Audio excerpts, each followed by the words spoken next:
Illegal border crossings down, 53% since last July. Border Patrol Union President Brandon Judd joins us now. He served as an active agent for 20 years. Brandon, welcome back to the program. I know you want to build the wall, but, you know, do we need it? We do. The wall is one piece in a border security puzzle that we have to put together. I don't know that it's worth shutting the government down over at this point because we are down. And I want to make this very clear that this president has secured the border more than any president in my history in the Border Patrol.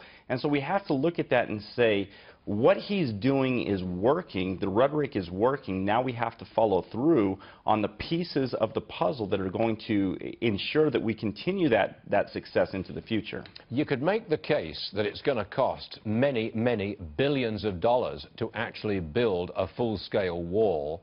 And if you've already got border crossings down 50%, you know, it's hard to justify that kind of expense, especially when you're talking about maybe shutting the government down in order to fund building the wall. And remember, we're going to fund this thing initially. It's not Mexico.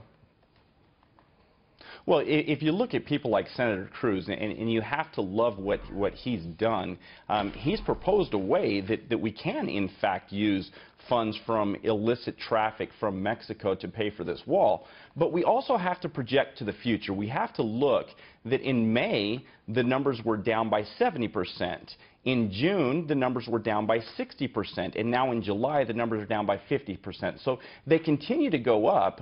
You know, the rhetoric has worked, but now we have to follow through with, again, it's a piece of the puzzle that we have to put together to secure the border. And the numbers continue to go up because we're not putting those pieces together. We have them separated, and now we have to put them together. Do we have more Border Patrol agents actually working in the field now? We don't. In fact, we're down by 200 agents from what we were just a couple months ago. And the reason is because we're not doing enough to keep our agents. We look at this, and I love that President Trump is giving a lot of credit to other people as far as the border being more secure than it's ever been before. But the fact remains, it is only secure due to his rhetoric. He is the only person that has done enough to secure the border. Now we have to have the people the proper people in place that are going to allow us to continue to secure the border into the future. And, you know, those people right now, they just don't exist. Okay, Brandon Judd, we do hear you. Thanks very much for joining us. A very important subject, especially if we're thinking about closing down the government in order to fund the building of the wall. Brandon, thanks a lot, sir. Appreciate it. Thanks.